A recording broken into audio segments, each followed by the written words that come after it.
Hi there. I'm Leoya Lewis, and welcome to another edition of New Day, New Beginnings. Now, the title of today's lesson is, and it's something that we're all familiar with, and we've all probably said it time and time again. The title is Why God, Why? Why me? Why now? But so many times, even me, I found my own self asking that question. And we only ask that question when something's happening to us that is discouraging or something unhappy is going on in our life. Now we want to question it. Why, God? Why? I do the best I can. I try to be this, that, and the other. But you know what? Many times I don't get an answer, not right away. Now, sometimes I do, believe it or not. Sometimes I do. I ask a question of why, Lord? What is it that you want me to do? And you have to be kind of quiet and just kind of take it in and wait. But sometimes it takes days, weeks, or maybe even longer. And I'm sure a lot of you can relate to that too. But I mean, we've all have various trials and confrontations and things that go on in our life, losses, loss of a job, loss of a loved one, all kinds of things. It could be anything. It could be a heartbreak, distress, it could be disrespect, mistreatment, abuse, hatred, anger. Yeah, and the list goes on and on. And I had a girlfriend a long time ago when we were in first got out of high school, and we had our first job, and every time something went wrong, she would say, always me, always me. And I used to say, well, not always. I mean, she did kind of have some issues, but the point was, I started thinking, why does she always say her? It's not always her. I said, well, why not? I started thinking to myself. I didn't say it to her because I didn't want to make her feel bad, but I kept saying it'll get better. It'll get, and it does. But the point is, she would always say, "Why me?" So we're saying, "Why God? Why?" Same thing, right? But then the next thing I know, it's I'm thinking, well, you're not exempt. Nobody's exempt. So we're all going to have an issue. It's all going to be our turn. Everybody's going to get a turn at loss, at losing stuff, or people go out of their lives, or they get mistreated, or they get disrespected. That's not something that's just for certain people. It happens to everybody. We all get a turn. And then after you say, why, God, why? What's the next thing you say? Well, now what do I do? But the answer to now, what do I do is it all depends on how you choose to handle your situation. Notice I said how you choose to handle your situation because we always say, well, I always say it to you, every situation has choices. It's the choices we make. That's what it all depends on. So, as long as we know we have choices, then that can bring about the outcome of our situation. So let's start in Psalm 37. And the very first two words it says is fret not. Fret not thyself. Fret means worry. Don't worry about it. Don't get all bent out of shape. That's your first choice already. You've already gotten one choice from the very first word. It says, fret not thyself because of evildoers. Now, first of all, you've got a choice. Are you going to fret? Are you going to worry? Or are you going to turn it over to God? Ask for a direction. It says evildoers. Well, first of all, why would you fret over an evildoer unless they're doing the evil to you, of course? But then you would want to pray for, how do I get through this, Lord? It says, don't be envious against the workers of iniquity. Well, iniquity, we see that every day. That's on the news every day. Somebody mistreating somebody, somebody taking something from somebody shooting somebody. I mean, the list goes on and on there. And that's in our everyday life. It says, don't be envious against the workers of iniquity. Why? For they shall soon be cut down like the grass and withered like green herb. Well, when you cut your grass, first of all, what happens? Once it's cut, it just starts turning brown and then it dries up and then it's gone. The wind just blows it away. So that means you're worried about nothing because it's going to go away anyway. So what we need to do is verse 3, trust in the Lord and do good. And then you will dwell in the land and thou shalt be fed. In other words, all we have to do is what we always talk about: follow God's word. Trust. To trust means to have an assurance and a reliance. Trust in the Lord. And the Lord is all about character. Character meaning, how would somebody describe you? If somebody said, "Oh, do you know her?" "Oh, yeah, I know her." "Well, how's she?" "Oh, she's nice. You'll like her. She's easy to get along with. She's fun. She always helping people." Would they say that about you? This is what constitutes your character, how you are as a person. Character is a distinctive qualities that you have that create and make you who you are. That's why you can't be dissuaded by other people, because they change the real you. And that's not what you want to do. God's character is flawless. He's perfect. Of course, none of us are, but our reliance on him is guaranteed. That's why it says trust in the Lord. If he says he's going to do something, it's going to happen. Now, he didn't say tomorrow, today, 5 minutes from now, but it will happen. But don't forget, it has to happen in his time. But all his promises and all his guarantees are always kept. And his ability, there's no question about his ability. Why? Because God knows all, he sees all, he can do all, and he is all. So there's no question about his ability. And his strength, he's the only one that can give us strength. He's the only one that can give us exactly how much strength we need at exactly the right time. And all we have to do is ask. So these are the things that you have to trust God for. It says, delight thyself also in the Lord, and he shall give thee the desires of thine heart. Now, to delight means great pleasure, extreme satisfaction. And that's what you get when you trust in the Lord. It says, and he will give thee the desires of thine heart. But now, don't get that mixed up either, because you may be asking for something, someone, a job, a position, whatever, but that's because that's what you want. But God knows if it's good for you. You only see the outside of it. God already knows if it's good for you. So even though it says he will give you the desires of your heart, it has to coincide with his word. It has to coincide with his plan. And then he will make it happen.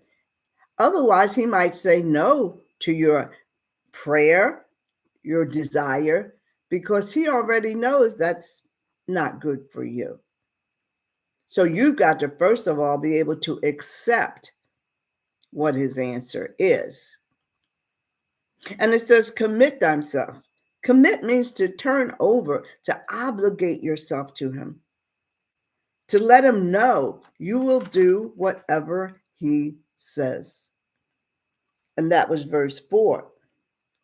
Verse 5 is commit, and it says commit, and it still says again, trust also in him, and he will bring it to pass. But it didn't say how long. But you've got to keep trusting and believing.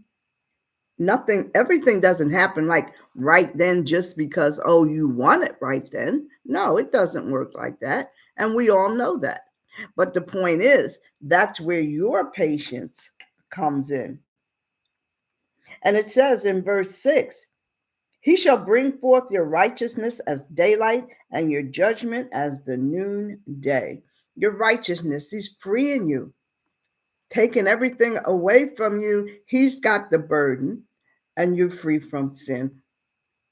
So that's the whole point of his judgment. Whatever he decides, that's the final decision. That's what it is. And verse 7, look what it says, rest in the Lord. That means turn it over to him. And I always remember that verse that says, Jesus says, "Come unto me, all you who are weak and heavy laden, and I will give you rest." And I use that a lot all the time because a lot of times at the end of the day, you've worked hard, be it at work physically or even at home or at your project or whatever you're working at. And I do need rest. I do, because sometimes I feel like I'm just, am I doing this well? Am I doing enough? And you start thinking to yourself and you start torturing yourself. So it says, rest in the Lord. And there it is. Wait patiently for him. Patience is a hard thing, a hard thing. We want everything instant. We want to see instant results. Sometimes things we're not ready for. If God gave us stuff just because we asked for it, first of all, we wouldn't appreciate it nearly as much. And second of all, if we're not ready for it, we're going to mess it up and lose it anyway. So the point there is wait patiently for him. And there it is again, fret not thyself because of those that prosper. Because when they say those that prosper, you don't know what they're doing to get what they've gotten. Have they lied? Have they cheated? Have they stolen? All you see is the finished product. You don't know how they got what they got. So don't be envious of them because that's going to come to an end. They said that previously. It's like the grass that's cut withers away. But the man, and don't worry about the man, what's it say? Who bringeth wicked devices to pass.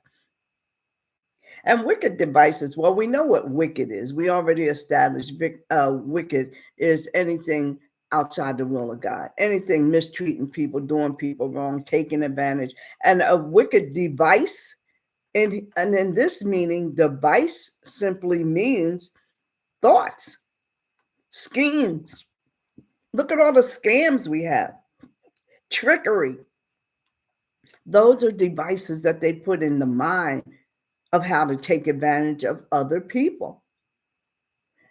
And it says, don't worry about that. It says, cease from anger and forsake wrath. To cease means to stop. We know that.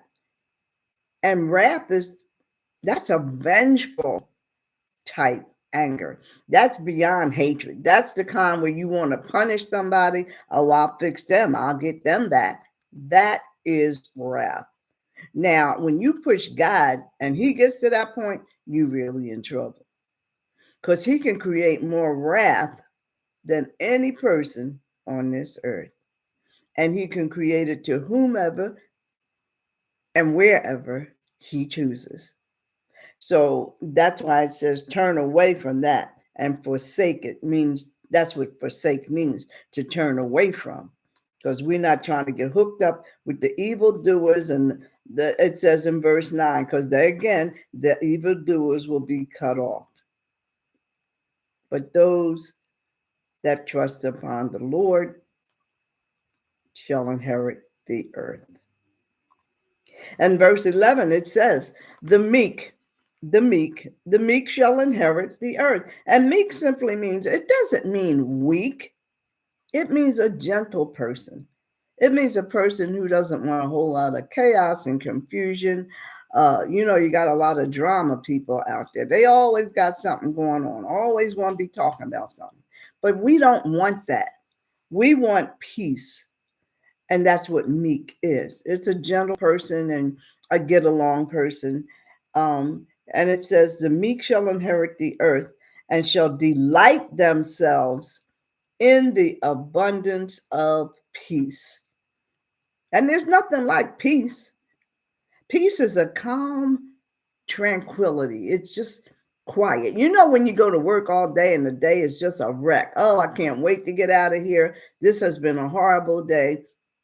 And you get home and you sit down and you're like, oh, thank goodness. And there's nobody there but you're loving it because what? It's peace and it's quiet. It's so relaxing. You could sit there for a half hour, and it wouldn't even matter because you've had such a hard day. And that's what peace is. And that's what we like. That's what we're trying to have every day. And God gives us peace. And verse 11 says, that was verse 11, I meant to say. But verse 12 says, the wicked plotteth against the just. So it's like evil versus good. And of course, we see that as well. That goes on every single day of our lives. And gnash, that means crush. Like, how you grit your teeth, kind of grit your grit your teeth like that. And that's what that means. The wicked chew them up, like chew something up and spit it out. And that's what it means. It says they gnash upon him with their teeth. And that's what that means. The Lord shall laugh. The Lord's going to laugh at him because the Lord already sees that his day is coming. God's watching all this. He knows what's up. And he's just letting these people do what they think they can get away with. And we see that every day as well. The wicked have already drawn their swords out. They bent their bows. They want to cast down the poor and the needy. Wow. They want to slay anyone that be of upright conversation. Let's stop right there. Now, right now, we already see this going on with the poor and the needy, literally. In our everyday news, we see how this is being withheld and that is being withheld, and people are starving, and the wrong people are not caring. So that's what that means. And they always want to cut down the people with up and having upright conversation. And that's the people that are trying to get help for others, that do things for others, that are trying to do things for others. They have a strict regard to principles, how you treat people, doing right, being helpful, taking care of others. That's what they're talking about.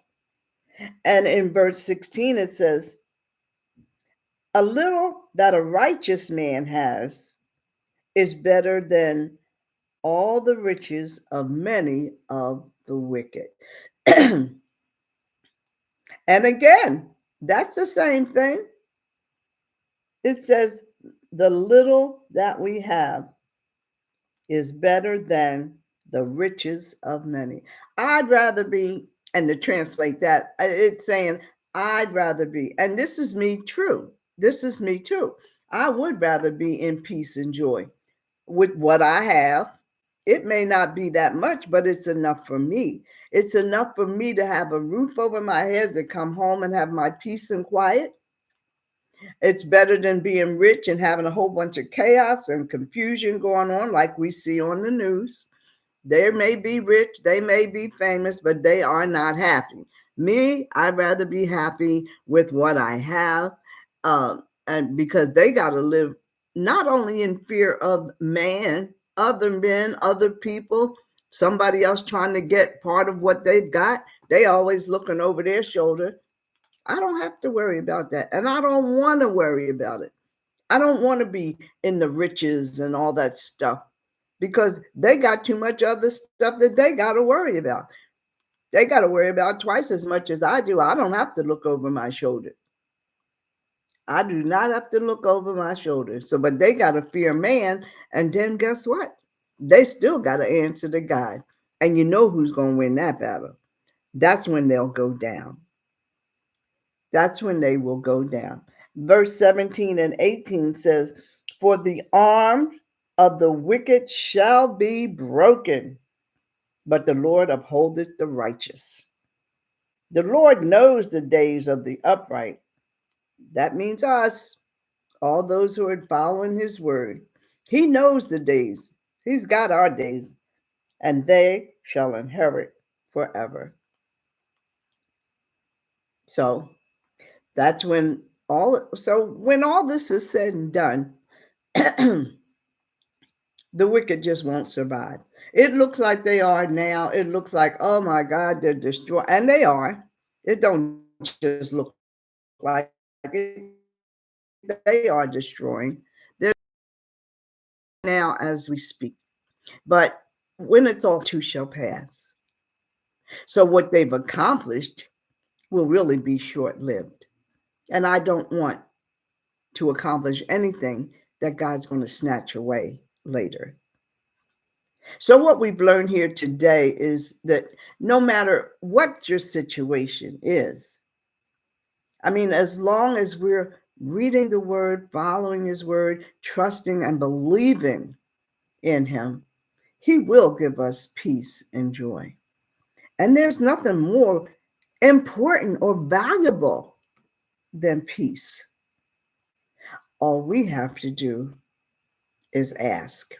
And back in the day, I used to like fights. I used to go to like going to the actual boxing bouts with the heavyweights and all that. Oh yeah, I was a fight lover. And they always talked about the TKOs. I know a lot of you out there remember technical knockout. The one punch guy, Muhammad Ali, George Foreman, all the big guys that rose up high. TKO. And after I thought about it, I just used it here. My TKO is to trust God, to know God, and to obey God. That should be your TKO. So if you've been hurt in the past, and even if now you're afraid to take another chance on life or a job, relationship, project, a dream, anything, just don't be afraid to do it. Besides, why are you penalizing somebody today from someone else's mistreatment to you in the past? That means you're still living in the past. Come on up here for now.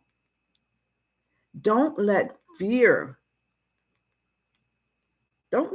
rob you of something just because you're fearful. That's why you've got to get past that. You've got to get past that fearful, oh, I better not do that thing.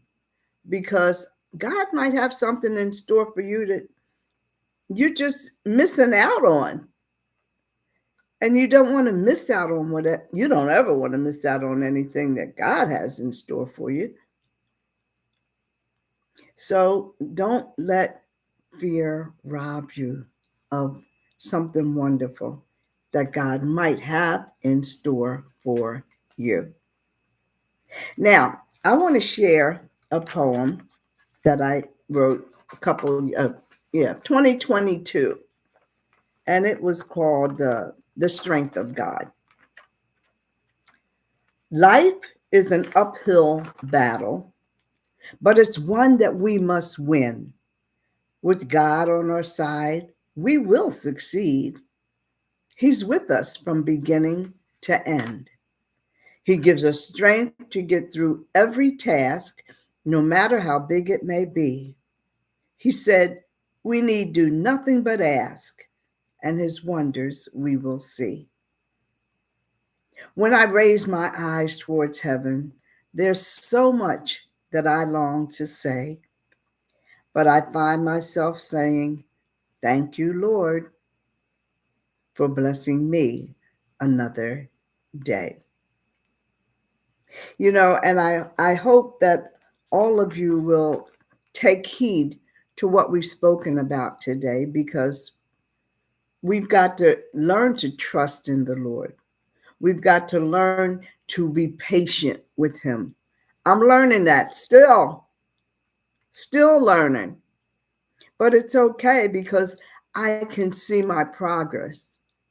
I don't get bent out of shape over things that I used to, you just go off the rails. Oh, no, don't tell me.